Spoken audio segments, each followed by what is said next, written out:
ஸ்ரீ ஷியாமலா தண்டகம் சேகரீபூத சீதாம் சூரேகா மயூகாவலி பத்த ஸ்னிக்தநீல அலகஸ்ரேணி ஸ்ருங்காரிதே லோக சம்பாவிதே.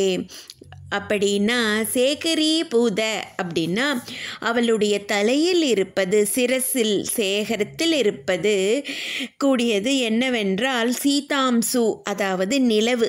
அந்த நிலவின் ரேகைகள், அதாவது கதிர்கள் மயூகாவலியா வருகிறதாம், அதாவது நீல கூந்தலில் பிரகாசிக்கிறதாம்.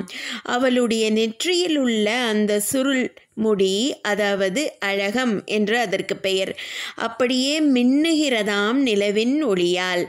இப்படி உலகமெல்லாம் போற்றுகின்ற மாணிக்க பச்சை நிற அழகு கொண்டவளே, எங்கள் வாழ்வை அழகுபடுத்த வருவாயாக.